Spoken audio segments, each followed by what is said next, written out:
یہ زمانہ ایسا جب اس شان کی عورتیں ہوں. حضور اکرم صلی اللہ علیہ وسلم کے دشمن تو بہت زیادہ تھے، لیکن مدینہ منورہ میں جو منافق انتہائی گندا دشمن ہوتا ہے. کافر جو ہے وہ صاف واضح ہے، کافر جو ہے وہ صاف واضح ہے. امیر شریعت سید عطاءاللہ شاہ صاحب بخاری رحمۃ اللہ علیہ فرماتے تھے، ابو جہل میں ناز کرتا ہوں، شاباش دیتا ہوں تجھے تیرے کفر پر. اور عبداللہ بن ابی کو کہتے ہیں منافق، لعنت بیٹھا ہوں تیرے اسلام پر، تو اسلام کا کلمہ پڑھ کر محمد کریم کی جڑیں کاٹنے کی کوشش کرتا ہے. ابو جہل کافر ہے، شاباش اس لیے دیتا ہوں دلیر کا بچے پیچھے سے وار نہیں کرتا، سامنے سے وار کرتا ہے. منافق ہمیشہ پیچھے سے وار کرتا ہے، سامنے آنے کی ضرورت نہیں کرے گا.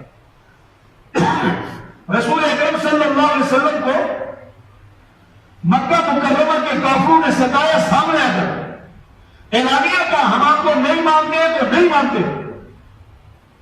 اب اللہ کے نبی ہم سے پریشان نہیں تھے، پتہ ہے یہ دشمن ہے، یہ وار ہی کریں گے. لیکن مدینہ منورہ میں جو منافقین تھے حضور اکرم صلی اللہ علیہ وسلم کے پیچھے آ کر نمازیں پڑھتے ہیں، نمازیں بھی پیچھے پڑھتے ہیں، مسجد کے دروازے سے بھی باہر نہیں گئے، حضور علیہ السلام کے خلاف باتیں شروع ہوئی. یہ نفاق والی نمازیں نہ اللہ کو قبول ہے، نہ ایسے نفاق والے. اسی لیے تو پورے قرآن کریم میں اللہ نے کافروں کے لیے ایسی دھمکی نہیں دی جو ایسے منافق کو دی.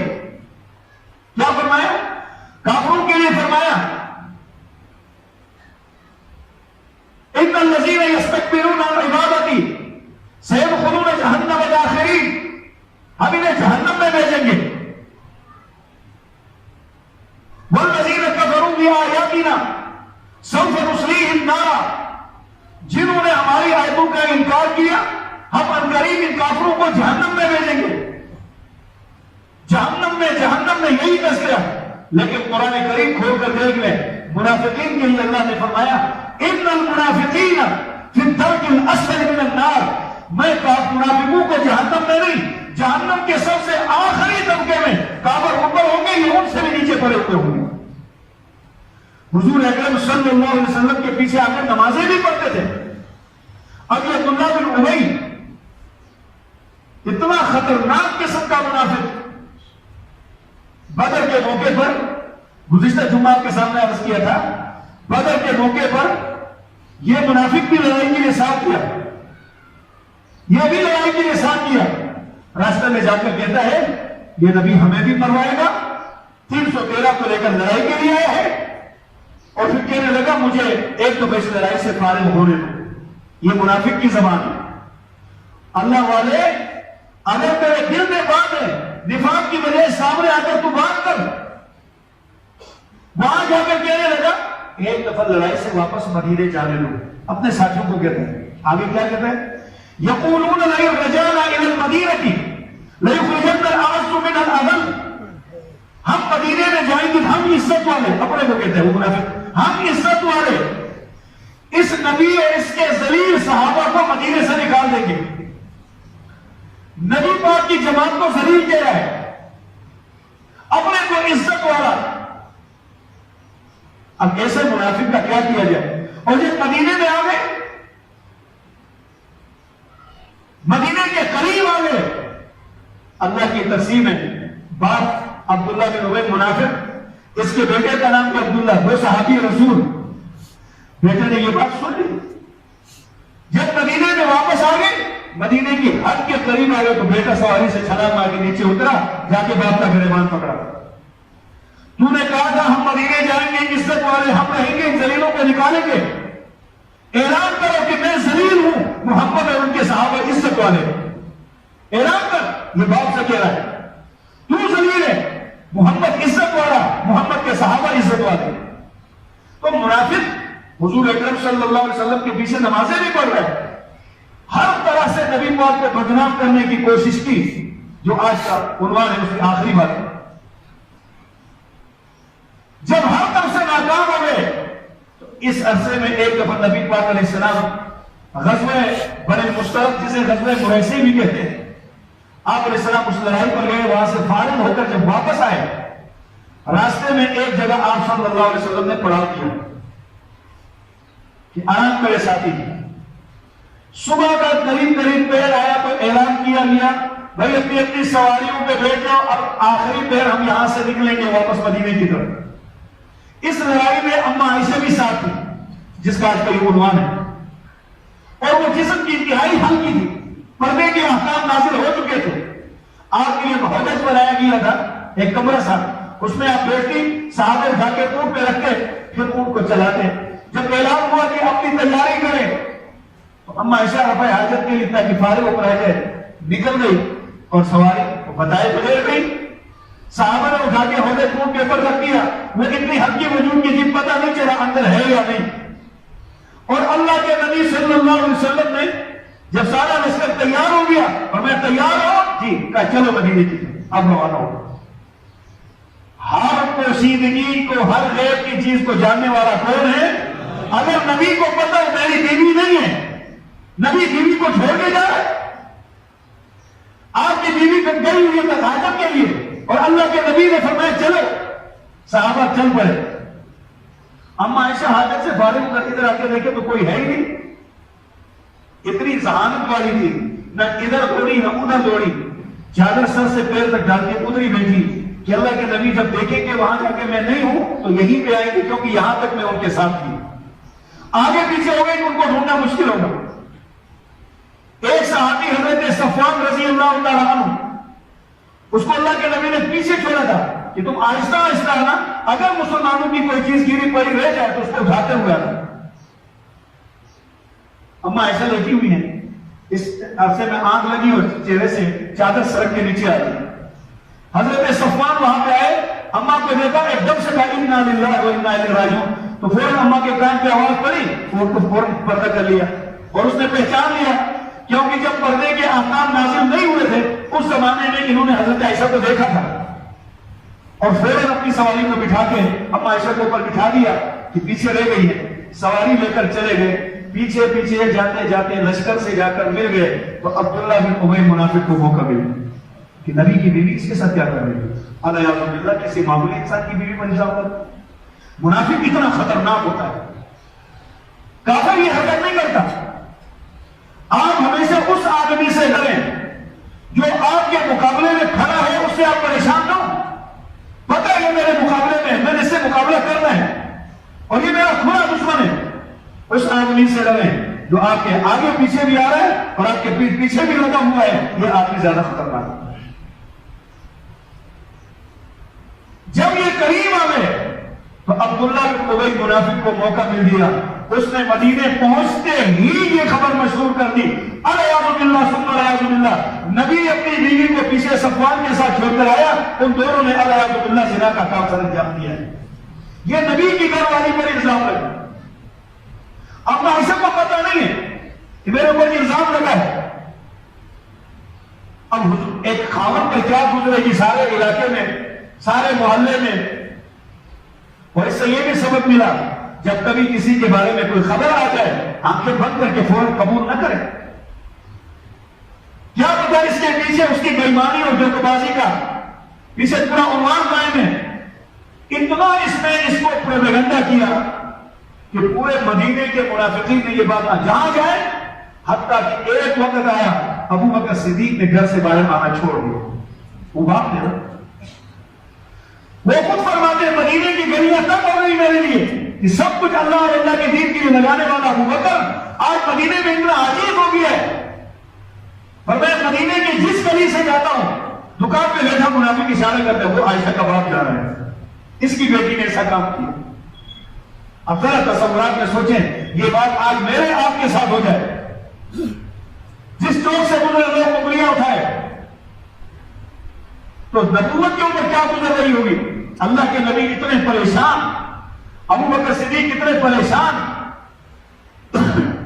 اما عائشہ فرماتی ہیں میں بیمار تھی لیکن کچھ دنوں سے میری بیماری مزید بڑھ گئی، وہ کیوں کہ اللہ کے نبی کا میرے ساتھ وہ تعلق نہیں رہا جو پہلے تھا۔ آپ گھر آگے پہلے مجھے پیار سے فرماتے فرماتے تھے عائشہ عائش، حدیث میں آتا ہے حمیرہ، اے میری حمیرہ۔ اب اللہ کے نبی آتے ہیں، سلام علیکم، کیا حال ہے، ٹھیک ہے، پھر چلے جاتے ہیں۔ میں پریشان، یا اللہ یہ معاملہ کیا ہے؟ میں پریشان، یہ معاملہ کیا ہے؟ میں نے اللہ کے نبی صلی اللہ علیہ وسلم سے ایک دن کہا یا رسول اللہ میں اپنے گھر جاؤں، مجھے اللہ کے نبی چھوڑ کر نہیں گئے، آپ نے فرمایا چلی جاؤ۔ میں نے کہا ماں باپ سے جا کر پوچھ لوں گی کیا معاملہ ہے اللہ کے نبی کا آج تک میرے ساتھ تعلق۔ میں گھر چلی گئی، میں نے اپنے باپ ابو بکر کو سوائے روتے ہوئے کسی حالت میں رو رہا ہے بس، اور زبان سے کچھ نہیں نکلتا۔ ماں میری رمان جن کا نام زینب، اتنی عظیم عورت تھی، حضور علیہ السلام کی ساس، پیارے نبی نے فرمایا ام رمان یعنی اپنی ساس کے بارے میں اللہ تعالیٰ نے اس کو جنت کی حور عین کی طرح بنا دیا ہے۔ میں نے پوچھا اماں کیا بات ہے؟ کہنے لگی بیٹی آپ جیسی عورتوں پر جن کو اللہ اتنا مقام دیتا ہے تو دشمن ان کے پیدا ہو جاتے ہیں، گھبرانے کی بات نہیں۔ میں نہیں سمجھی۔ ایک دن مجھے حاجت تھی تو میں ام مصطح، ابو بکر رضی اللہ عنہ کی خالہ زاد بھائی ہیں مصطح، ان کی ماں کے ساتھ میں باہر چلی گئی رفع حاجت کے لیے۔ واپس راستے میں آئے تو ام مصطح کو ٹھوکر لگی اور وہ گر گئی۔ میں نے پوچھا، گرتے ہی اس نے کہا اللہ مصطح کو تباہ کر دے، اپنے بیٹے کو۔ میں نے کہا یہ آپ کیسی بات کر رہی ہیں؟ بھلے اپنے بیٹے کو کوئی ایسی بدعا دیتا ہے؟ پھر مصطح جب یہ بدر کی صحابوں میں سے ہے، بدری صحابی ہے، آپ ان کے لیے اتنی بڑی بدعا؟ تو تب مصطح کی ماں نے کہا اچھا لگتا ہے بیٹی تجھے کچھ پتا نہیں ہے۔ میں نے کہا نہیں مجھے تو کچھ پتا نہیں۔ کہا آپ کو پتا ہے مدینے میں اس وقت گلی گلی میں یہ بات مشہور ہے کہ آپ نے زنا کیا ہے، اور اس پروپیگنڈے میں یہ بھی شامل ہے، اس لیے میں نے کہا خدا اسے تباہ کرے۔ یعنی منافقین نے اتنا پروپیگنڈا کر دیا، مومنین مخلصین بھی اس میں شامل۔ حضرت حسان رضی اللہ عنہ جیسے صحابی، حضرت حمزہ رضی اللہ عنہ جیسی صحابیہ، پروپیگنڈا ایسی چیز ہے کہ اپنے بھی پھر بولنا شروع کرتے ہیں جب تحقیق نہ ہو۔ ان تینوں کو تو اللہ نے معاف کر دیا کیونکہ پروپیگنڈے کی شکایت نے توبہ کی، لیکن منافقین نے توبہ نہیں کی۔ حضرت عائشہ فرماتے میرا حال بہت برا ہو، میں شدید بیمار ہو گئی، 1 مہینہ اس طرح گزر گیا، 1 مہینہ۔ ایک دن میں نے دیکھا کہ مہینے کے بعد پہلی مرتبہ میں نے اپنے نبی کا چہرہ دیکھا۔ میرے باپ ابو بکر کے گھر محمد صلی اللہ علیہ وسلم خود تشریف لائے،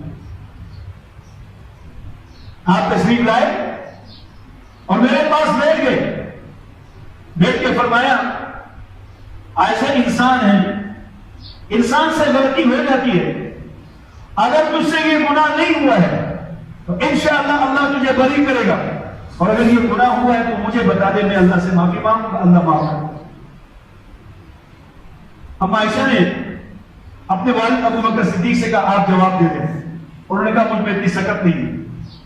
اپنی ماں سے کہا آپ جواب دے دیں، انہوں نے کہا میں جواب نہیں دے سکتی۔ تو حضرت عائشہ نے ایسے وقت میں عجیب و غریب جواب، اس نے کہا اے اللہ کے نبی اگر میں کہہ دوں کہ یہ کام میں نے نہیں کیا ہے تو آپ لوگوں نے ماننا نہیں ہے، کیونکہ وہ پروپیگنڈا کتنا ہے، اتنا پروپیگنڈا ہے کہ کوئی میری اس بات کو مانے گا نہیں، اور اگر میں کہوں چلو میں نے کیا ہے تو حقیقت یہ ہے کہ میں نے یہ کام نہیں کیا۔ تو اب میرے پاس ایک ہی راستہ ہے، جب یوسف علیہ السلام کے بھائیوں نے اسے کنویں میں پھینک دیا اور اس کے دکھ میرے باپ کے پاس آئے تو باپ نے یہ کہا تھا کہ میں اپنا معاملہ اللہ کے حوالے کرتا ہوں، اللہ ہی ہمارے درمیان فیصلہ کرے گا۔ کہ میں یوسف کے باپ یعقوب علیہ السلام والی بات کرتی ہوں، اے اللہ کے نبی میں اپنا معاملہ اپنے اللہ کے حوالے کرتا ہوں۔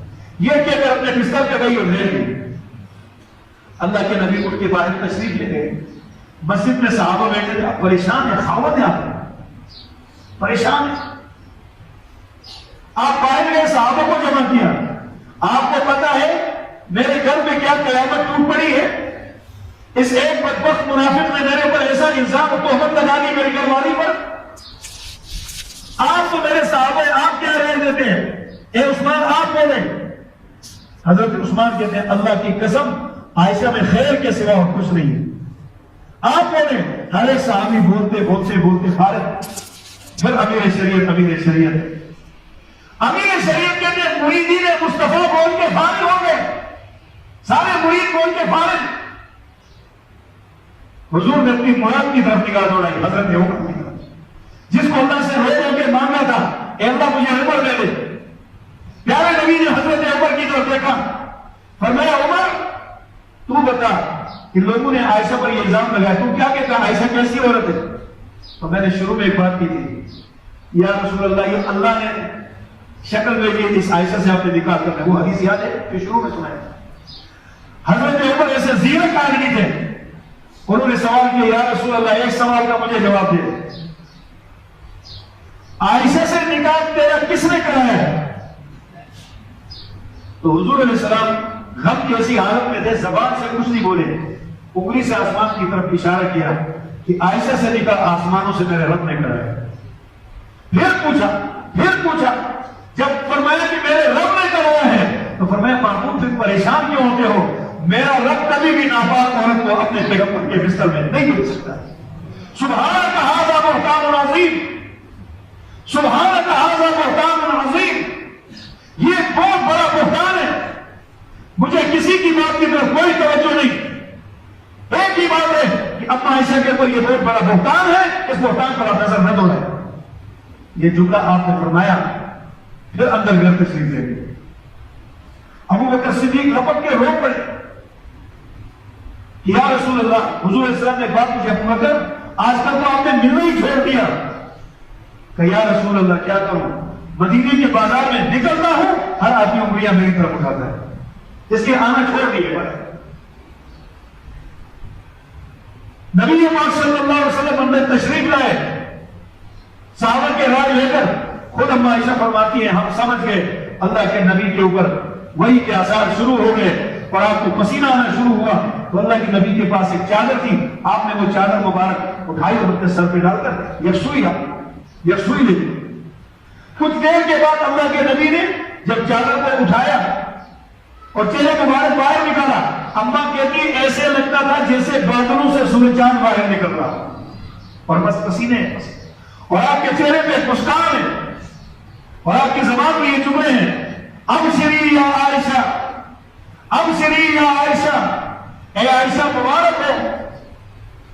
اللہ تعالیٰ نے تجھے اس الزام سے بری کر دیا اور فرمایا جو جملے زمین پہ جو جملے فرش پہ عمر کی زبان سے نکلے ہیں عرش سے رب نے فرمایا سبحانک ھذا بہتان عظیم. یہ بہت بڑا بہتان ہے.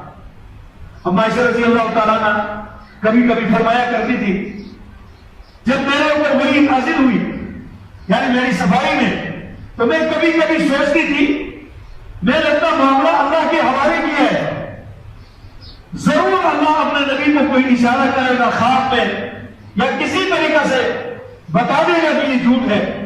میں نہیں سمجھتی تھی کہ اللہ مجھے اتنا مقام دے گا کہ وہی میں اشارہ نہیں بلکہ صاف قرآن میں میری صفت میں اللہ نے 10 آیتیں نازل فرمائی. قیامت کی صبح تک عائشہ کی تعریف میں یہ 10 آیتوں کی تلاوت ہوتی رہی.